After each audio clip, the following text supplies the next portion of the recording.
The greatest learning I think I've had is that one has to be ready to pivot. And every single business I've had that has failed, it's because I saw that there was a need to pivot. And I feel like when the climate change hits a certain point and we realize like we really have to stop with the cows, this insanity with the cows, and it takes years to grow. One of the biggest mistakes people can make is going somewhere too big too fast. Hey everybody, come check out this episode with David. He is from Mission Plant, and you are going to be amazed at all the different little tidbits of information he drops. I know you're going to be impressed. I know you're going to learn something. And if you did, I would love to hear about it. Like and subscribe below and leave us a comment. What did you like? What didn't you like? When should we have David back? And ask him some of your questions.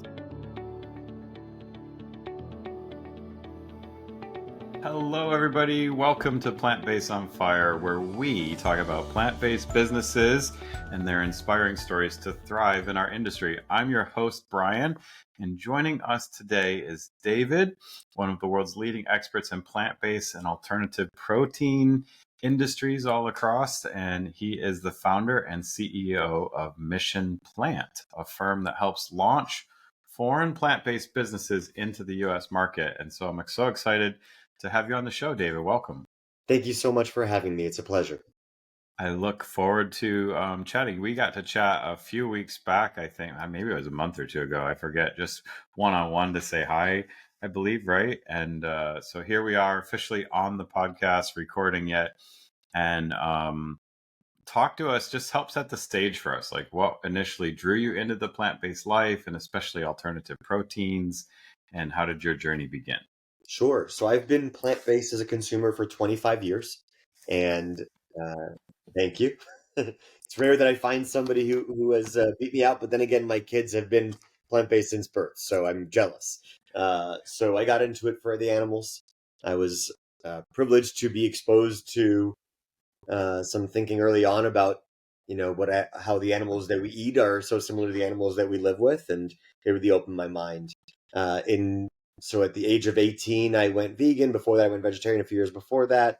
And I started my career actually working in the nonprofit world, working for animal protection nonprofits like Farm Sanctuary and other places where I had the privilege of dedicating my day in and day out, to advocacy work for the animals and to fundraising for these organizations.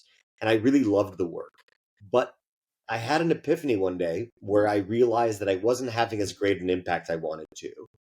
And it had to do with the fact that I was working so hard to convince people to change their behavior, but that the way we really change behavior isn't by telling people to do something different. It's by making the solution easier to adopt. That's right. And so my motivation to get into the business world, something I never thought I would do, would be realizing that if I could make the plant-based options or products as attractive, as affordable, as delicious as the animal-based equivalents, people would say, why not, rather than why. And that's been my goal. So in 2010, I shifted from the nonprofit side to the for-profit side. And I spent the last 15 years working in sales, marketing, strategy, consulting, investing, all in the plant-based food industry. Amazing. I'm so jealous. I'm only, 12 or 13 years into this. So you got me beat. But I do have a few people on the Real Many Plants podcast that have got Jeff Palmer comes on that show, and he just celebrated 40 years. Amazing. Jeff's fantastic. So awesome stuff there. So tell us more about like Mission Plant and how does it reflect your vision for the future of food? Like you unpacked it a little bit, but give us the full scoop. Sure. So over the last 15 years, I've had different hats. For a number of years, I had a previous agency called Plant-Based Solutions, which did strategy consulting for plant-based companies here in the US. And I sold that a few years ago to start my own plant-based seafood company, which at the time was called Ocean Hugger Foods. We became known for making tuna out of tomatoes, and it was a lot of fun. I sold that business back in 2020 to Yves Potvin, the guy who founded Gardein, and he now owns it, has rebranded it as a company called Conscious Foods with a K, selling frozen sushi rolls. And so I'm a small shareholder in that business, but I was trying to decide what to do next, and I was approached by a company that was overseas and didn't have boots on the ground in the US. And having worn many hats, first as a salesperson, then as a a strategy consultant, then as an investor and an entrepreneur myself, with having tried on everything, I realized that I could be very helpful to these companies that were overseas and didn't have any resources here, and could act as a kind of 360 solution for them. So my team and I at Mission Plant, we work with companies from pre-market, getting ready for their launch, all their go-to-market strategy. And once they're in market, we act like an outsourced general management team, helping to run their daily operations and marketing and sales particularly. That's awesome. I honestly, I can think of a couple. I help coordinate 1 million cups locally, and so there's a couple of vegan businesses I've seen come through the Million Cups thing. I should definitely connect you with Great. on that front. That's just awesome to hear and see. Um, I guess I think I was just talking about this on another podcast with a few other people about how Europe and the rest of the world seems to be getting it a little bit more than the people in the United States, right? They've already at least banned certain dyes and food colorings. They've banned the high fructose corn syrup. Mhm. So I feel like this revolution is happening, like you said, like to get us back to more of that nature oriented foods and stuff. And so like you're bringing these foreign brands into the United States, and some of these challenges are that you are going up against the fact that the United States produces corn, and we have a lot of corn left over, and we have to turn it into something. High fructose corn syrup being one of them, and like that's way cheaper than a lot of these other things to get to market and to get that mass adoption. So, what tips do you have for businesses trying to enter into the United States, or even the ones that are trying to get started here to get into the bigger box stores, et cetera? Help us unpack how to navigate that a little bit. Sure. So I think the real attractive aspect of the reason that companies are so interested in coming into the US is because the market's just so much more established and larger than a lot of the markets they're used to. Where I think you see that a lot of the European markets in particular are quite accelerated, is to your point, in terms of natural products, in terms of clean labels, in terms of protecting consumers and the environment from problematic ingredients. When it comes to things like alternative protein, we've seen kind of two different things. First, we've seen that the US is actually quite accelerated in terms of the size of the market and the adoption of these products over the last many years. But what happened in the last 5, 6 years is that there was such a massive influx of capital into the US market in the alternative protein and plant based spaces that we had companies grow very quickly, sometimes faster than demand could keep up. Yeah. And in Europe and other places, they weren't able to do that. They kept growing organically and slowly. And so here, where we've had a bit of a dip in the market, largely tied to the fact that investors who were looking for these massive returns, who aren't really used to how food and packaged product companies grow and how they scale, were disappointed with the returns or the speed of the returns they were getting. And so we're seeing valuations drop and sales start to decline. In Europe, on the other hand, you never had that kind of bubble. And so companies have grown slowly but organically and in a very stable way for many years. We will see a return to the growth here, but I think it's going to be more organic. A lot of what happened is that when you look at the way that packaged product companies and food companies in particular grow, is a very high OpEx and CapEx business, high operating expenditures and capital expenditures business to run a food company, right? You've got to buy ingredients, you've got to manufacture, you've got to transport that food all over the place. If it's not shelf stable, you've got a really big expense and challenge of transporting it in a perishable, cold state way. Then Mhm. you've got to convince not only the restaurant, not only the distributor, and the restaurant or the store, but then the consumer also to buy it. So there's Yeah. so many middlemen that you need to work through. And when you need to convince all those people, the time to scale is really long and the margins are really thin because everybody's got a piece of the pie just to be able to get it in consumers' hands. Great. And so it can take many years for a company to reach profitability. And even when they do, companies in the food space may sell for 2 or 3x revenue if you're lucky at maturity, right? That's a Mhm. really fantastic exit. But a lot of the tech and real estate investors are expecting 40 or 50x returns because one person coding behind their desk can build a Yeah. multi-billion-dollar business, but you can't do that in food. That's right. Yeah. And I think that's very, very important to point out, because I've spoken to so many businesses getting started, and like just the initial operating costs to buy the machines and to train the staff on how to use the machines, because you have to build these things in bulk. So you're going to buy the big fermenter, the big whatever you need to do it. So yeah, it's such a big thing. So I hope that there's some innovators out there that are going to build these food innovation labs and stuff and collaborate with some of the smaller people to share the equipment. Some of those kinds of things could be really helpful to helping. I know we're spoiled. We have one clear nearby here in Charlotte, but I think other cities need to North Carolina innovate. Food Innovation Center. That's right. Yeah, Great I space. love that spot, and there's so many cool, amazing vegan products coming out of that lab and that space. So Yeah. you've successfully sold to businesses. What advice do you have for entrepreneurs sort of building a business, trying to get to that exit in mind? You just touched on it a little bit, but like, what are some of the secret ingredients to building on that roadmap?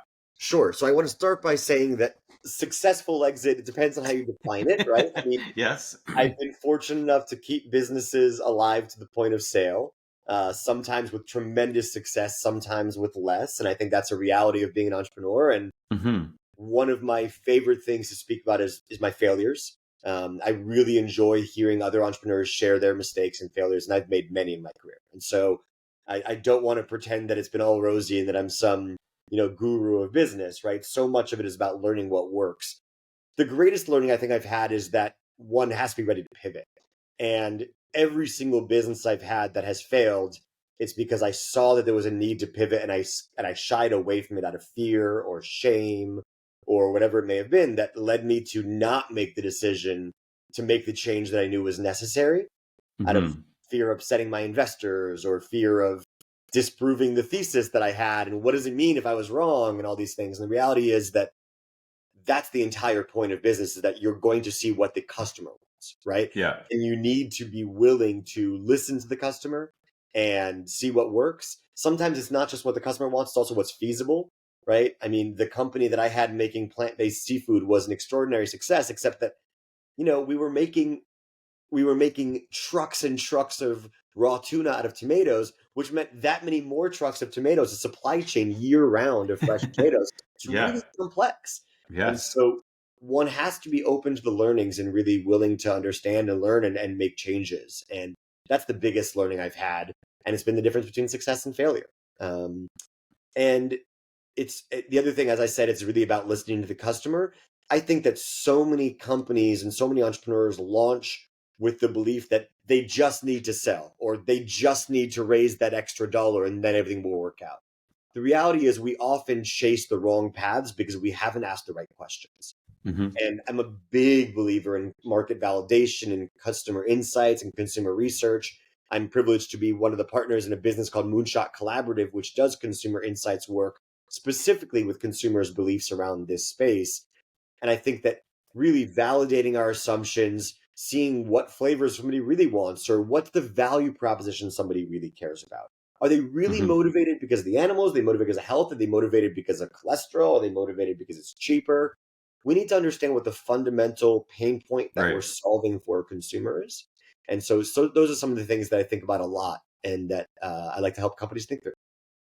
Absolutely. I can't underscore that enough. Like, my favorite book is Talking with Humans. It's this little 60, 70 page, you can find the PDF online, but like, it's all about customer discovery. You have to line up those interviews and figure out what they want in a big way. So it's so interesting to see that I say fail fast and fail often, right? Like, test that out, spend $50 on this or whatever, and whatever you need to do to test out your theory quickly. And then I'd say, I'm trying to help businesses build some of these plant-based advisory groups that they really need. Like, you need to be able to bounce these crazy ideas you as a CEO have in your head off of 2 or 3 people to say, like, you should run with that. Like, I see there's some merit there. No, that's a little out there, or too much capital to try it. So like, I can't underscore, like, find that partnership with your investors, or find some advisors that you can lean on to have that kind of insight.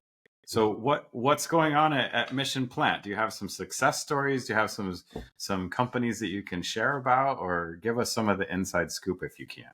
Absolutely. So in the last few years, we've worked with a number of fantastic companies. We helped launch a company called CHKP Foods, which makes non-dairy yogurts and cream cheese out of chickpea.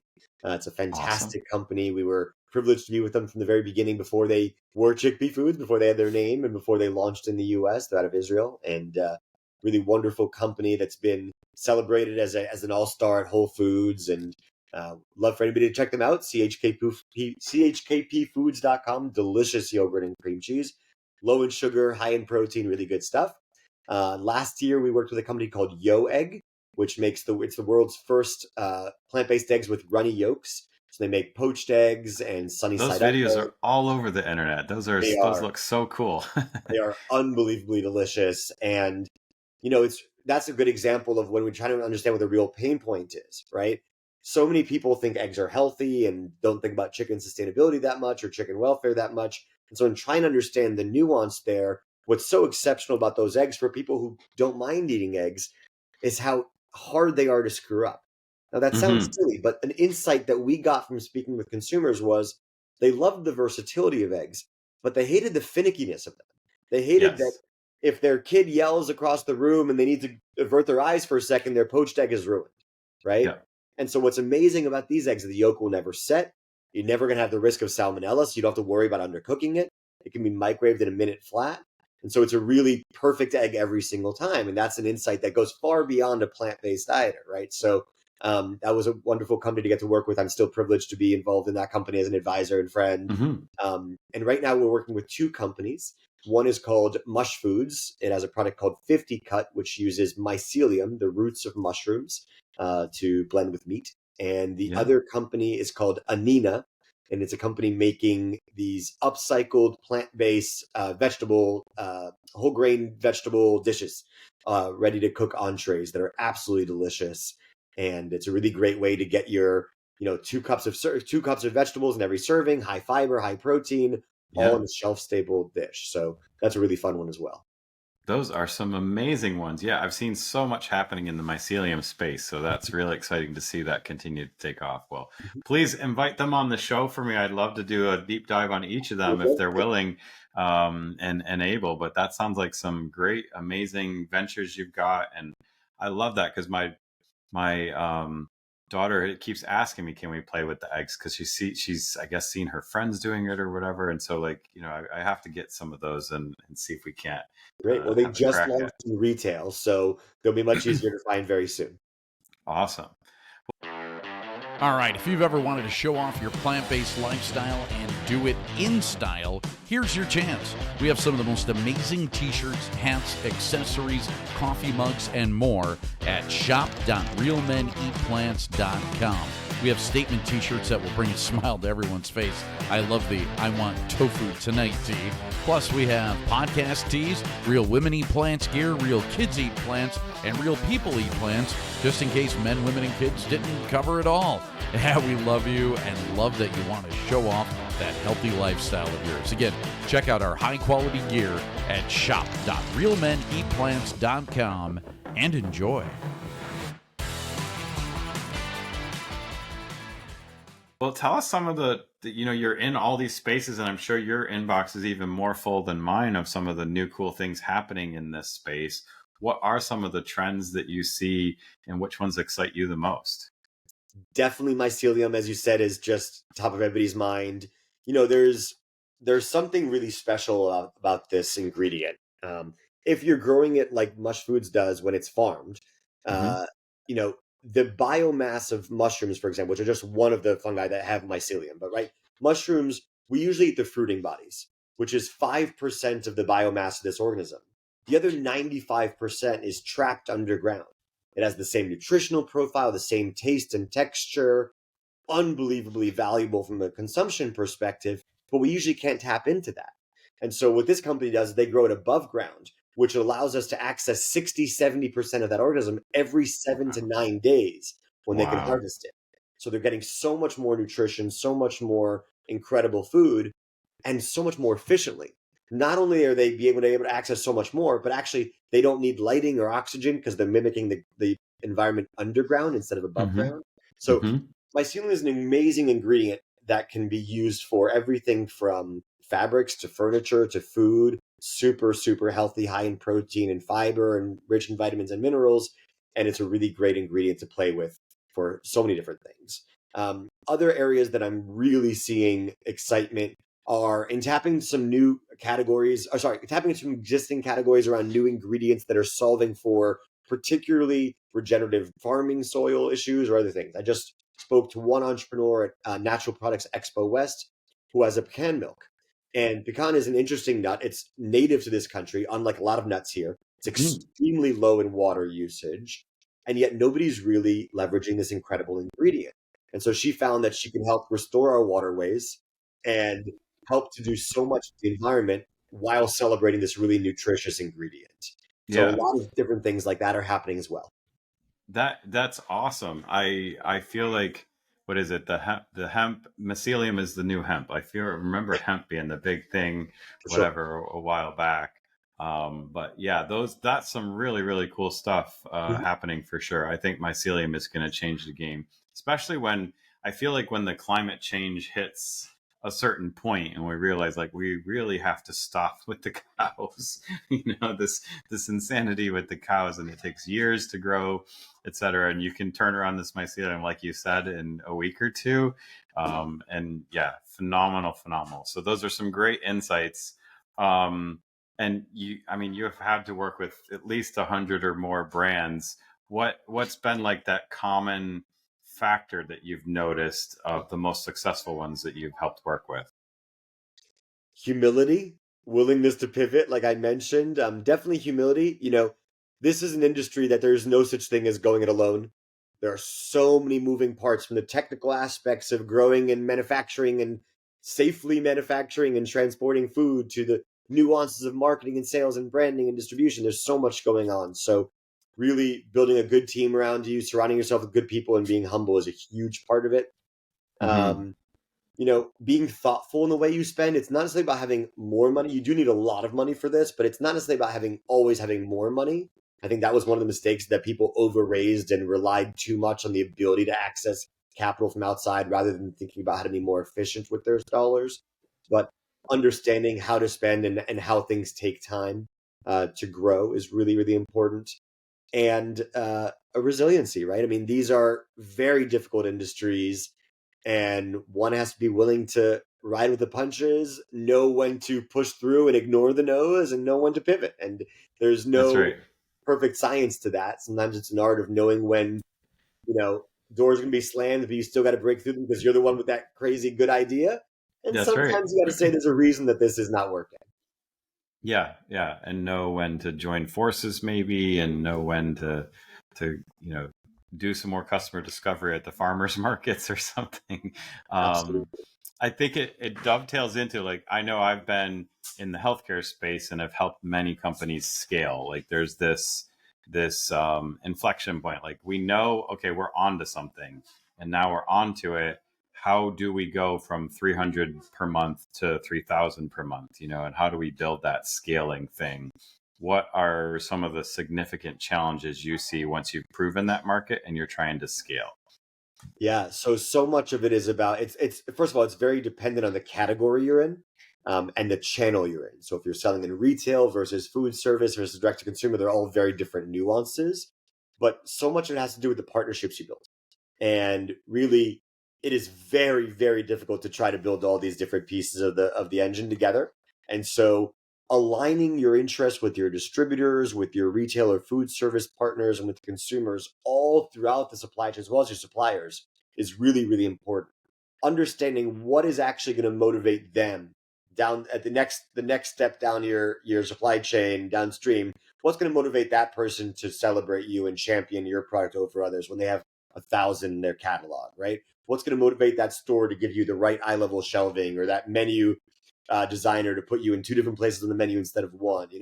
Really understanding the needs of each person in the supply chain and helping to align your interests with theirs is going to determine your success. So what I was going to say is, like I think you hit the nail on the head with the fact that like when I go in as a fractional CTO, like half of my battle is looking at the process. You know what I mean? Like let's look at the process and let's look at it in painstaking detail, because this workflow is so important. And I have to call it out again. Like you mentioned, like talk to the restaurateur and say, like, don't just put me in one dish. Let's put 3 different dishes on the menu. Or let's go look at the store shelves. Like, why can't I be in this front end cap and over there and put me next to the fruit or whatever it is, like whatever those things are. So like that attention to detail on every little step of the way. You can make a list of 500 things and you don't have to solve them all today, but you just have to know like if there's an opportunity to chip away at that. And I it's about love that. understanding what their pain point is and how you can solve them, right? If you say, I want you to put me in 2 places in the store, they're going to say, that means I have fewer products that I can sell. But Yeah. can you show them that you're being present in that section is also going to help upsell something else, right? There's a reason that at July 4th weekend, all the chips are put next to the burgers and the ketchup, and That's right. because people understand they can upsell. And so what can you do to enhance it? There's a reason salad dressings are now in the refrigerator next to the produce, because they're realizing that they can sell more of it with vegetables. So that's right. And give that premium real estate to the people that have the best margins or whatever that is as well, unfortunately. So, well, you're coming at this from an investor angle as well. And I know in this post-pandemic world, in this post like cash influx world, I feel like the market has changed drastically. I even see it in some of the fractional work that I do. That there's less money out there to a degree, but I still tell my companies there's plenty of money out there for the people that are proving that it's worth it. So what do you sort of see as the investment landscape for people trying to raise money? Absolutely. It is a very tough time to raise capital for anybody, maybe even more so in our category. And that has to do with, inflation in food. There's a lot of, reluctance around this space. But I think where a few years ago we were thinking that there was unlimited access to investor capital, we've got to think now about how we're justifying that investor capital. And so a few years ago, you've been like, oh, I might as well raise enough money to last me 3 years. Now you say, no, I'm going to raise in tranches. I'm going to raise enough to last me this 1 year. And then I'm going to raise a second amount when I've de-risked and proven that I can justify the next amount. It also enables you to get a better valuation because you're actually able to make the pie more attractive for the investor, prove out that you've de-risked more or achieved more, and so they feel more comfortable investing in you. So I really think it's about taking steps and baby steps, and it's about understanding the story to tell the investor. There are a few things that I see as an investor that automatically are going to get a no from me. The first is arrogance. I don't tolerate it. If an entrepreneur is arrogant with me, they've just door slammed. The second thing, though, is not understanding the bottoms up business model. The number of decks or pitches I see or hear that say, well, the snack category is $1 bajillion. And so if we just get 1% of it, of course, nobody says to you, how are we going to get 1% of it? If you could prove to me that this is how many snacks there were and 1 in every 100 was going to be yours, maybe we'd have a conversation. But I want somebody to say to me, look, I've looked at this category. The average velocities in retail in this category are 7 units per SKU per store per week. If we hit the average within a year, we'll be at that. So if we have this many SKUs in this many stores, and then we add this many stores the next year and this many, and then this many SKUs, our sales are going to go from A to B to C. That shows to me that you understand the real business, because I think people are unrealistic. In many retail stores, you might be lucky if you sell 5 units per SKU per store per week. Imagine you got 3 flavors in a store, like a Whole Foods. Each is selling 5 units, and it's selling at a $7 price point. You might gross $3 out of that after the retailer and distributor are taken out of it. And so you're talking about 15 units at $2 or $3 a piece per week per store that you're grossing. That's before you take out your COGS and everything else. So you've really got to understand what kind of capital you're going to get from each of these and what investment it takes to stay on the shelf. And so I want people to understand and be able to show me that they really understand the numbers. It's not about what's your contribution margin on this SKU in this month. I know the investors at Series B, Series C want to see that. But I need to know that you know how to make money on 1 unit. I Yep. need to know that you understand your unit economics. I Mhm. need to know that you understand how you're going to do the build to where you're going to get. And that's more important than any big numbers that you're trying to show off to me. Yeah. Yeah. I agree completely. I run into that all the time as I try to walk them through that. And some of them just need a class in Excel, but some of them need that background in and how even getting into the bigger box stores work. You know what I mean? Some of them are pay to play, some of them are, free trial, whatever, in one store to prove it works. So there's like so many different ways you can spin that to get your foot in the door. One of And I the think, sorry, go ahead. one of the biggest mistakes people can make is going somewhere too big too fast. That's right. That's right. Because can you As even keep up with the manufacturing pieces of it, right? And the you keep up with supply the chain and manufacturing, and also right. when you're at a place like that, are those consumers your consumers yet? Is there enough Hmm. brand awareness? Are those consumers similar enough to your early adopter who's more similar to the lifestyle or the value proposition or the cost Right. that you're expecting that you're Hmm. going to get enough of them to stay on shelf? Yeah, You need to sell enough at a time to make sure that there's nothing that could have done better than you, or they're going to throw you out. And that's if they right. throw you out, you're not getting back in. So you're better off starting where you're likely to do well at a store that has consumers that are more appropriate for you, where you're likely to hit the numbers you need, and then slowly build up. Absolutely. And I think one of the other things I see in the startup space is the challenges around regulation. So like, okay, I'm worried about my nutritional label or what's a QR code, Mhm. what's a UPC code, all those things. So what's your thoughts on how you help businesses, get that first, sticker on there that says, look, we've vetted for how many calories, et cetera, et cetera. Those things can get pretty costly. So, a couple quick tips. One of them is a really small one, but it's massively important. There's a website called gs1us.org. That is the only website where you can buy original barcodes. If you Okay. Google buy barcodes, you're going to find a million companies because when you buy barcodes, you get a set of 100 of them. So you're Yeah. going to find a million companies that tried to resell their barcodes. But when Okay. you scan that number, it's still going to come up as their company. I've Okay. scanned packages of ice cream and had it come up as Norwegian salmon. And that's a problem. So you can only buy original barcodes from that place. If you try to go to Whole Foods or a major store or Sodexo or something and you bring them a barcode that's not for your company, they're not going to accept it. So Yeah. gs1us.org for barcodes, that's the only option. When it comes to nutritional labels, the the standard labels are very specific and very standard. They're regulated by the FDA. There are websites where one can make those labels, like ReciPal or other places where you put in your ingredients and the volumes, and then it spits out a label for you. You can also get it tested at a lab, which is even more accurate and which is required by larger customers to prove that you actually have certain limits or certain numbers. Whatever you do, once you have your label completed, both the nutrition panel, the ingredient list, and the marketing and design of your label, bring it to a lawyer who specializes in food law.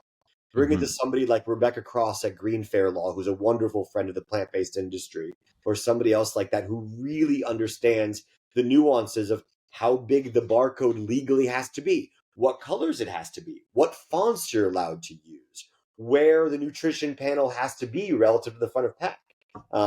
There's something called a statement of identity, which is the type of product it is. Is it 100% fruit juice? You can't just say apple juice if it's 30% apple. You've got to say it's Right. what it is. So there's all these regulations, and it is not the government does not pre-approve these things, but if you don't follow them, somebody's going to sue you, and that Yeah. sucks. And so I Yeah. highly recommend speaking to an attorney. It's a very quick process. They do this in a flash, and they can help you avoid any of those mistakes up front. I mean, and I have to put out that warning. I worked for a movie theater, I worked for a couple of these other businesses, and there are companies out there that just go and find problems with you and raise the lawsuit to get the money from you. So they're all over the place and they will Yes, find you eventually. So dot your I's, cross your T's, and make sure you got a good swing at it. We want you to be successful and to help change the world if you're watching. So, exactly. um, help me close it out. What's the vision for Mission Plant? What are you looking forward to? What will you hope to have in the U.S. market soon? we're just so excited and privileged to support companies that are doing really groundbreaking things. Being in the space for 15 years, I'm so lucky that I get to be choosy, and I get to work with companies that are really changing the game. And I'm particularly excited about those companies that are doing something that's disruptive, that's opening up new categories. And I personally enjoy the ones where it's a little complex with how to speak to the consumer and what the argument is for the consumer, what the value proposition is. I really enjoy that kind of stuff. But I love every it. year I get to see amazing companies coming forward. Mission Plan is excited to see this industry thrive. I want to see other people do what we're doing in other markets. Frankly, if I had the language, cultural, and geographical expertise, I'd be doing this in China where I could influence even more. I just don't have Yeah. any of those things, and I'm not arrogant enough to think I could. Yeah. But we need more supports across the world. The beautiful thing is this industry is growing, and there's always space for anybody with any skill set to get in. So I highly recommend that if you are passionate about film or passionate about accounting or whatever it may be, there are ways to help this cause with your skill set. I So love it. when I got into the industry, I mapped out the entire food industry from farm to fork and looked at every single job that existed there. And I decided that I'd land on sales, marketing, and strategy. I never even knew what marketing was until that time. And so, Yeah. if you're trying to figure it out, there is a place for you. We need you all. And the animals in the environment and people's hearts are going to thank you. Absolutely. Well said, David. I think you should come back whenever you've got another round, a cohort of companies coming through, and spread the word. You've been just dropping tons of amazing advice, some great websites to check out. How can the community that's watching this help you? What are the best ways to get in touch? Thank you so much. Really appreciate it. And it's been a privilege to be here. Definitely, you can find me at missionplant.com or on LinkedIn. That's the best place to find me. I'm very active there. If you are wanting to help me, one thing you could do is if you know of any companies overseas in the plant-based space that are looking to enter the US, please send them my way. And also, wherever your business is, if you are thinking about launching something or you're launching a new product or rebranding or something, please consider hiring my research company, Moonshot Collaborative, to do surveys or interviews for you. We can very affordably help you to avoid some major disasters that cost you a lot more in the long run. I've seen the benefits. I've seen what happens when you don't test and then when you do test. So moonshotcollaborative.com is another great resource. And really look forward to hearing from everybody. Please join the space and let's go. Clearly, you are an expert in this space, David. Thank you so much for connecting with us and being on the show. I hope to have you back on soon. So if you've got some questions, the best way to get in touch with us is to like and subscribe, whatever platform you're watching this on, so you can see more of this cool, amazing thing happening in our plant-based space. But put your comments down below. So the next time we have David on, we've got a long list of questions to help address with him, because he's obviously got a lot of insights and experiences to share with our community. So thank you again, David, for being on the show. Thank you so much for having me. Until next time, everybody, let's keep that fire burning.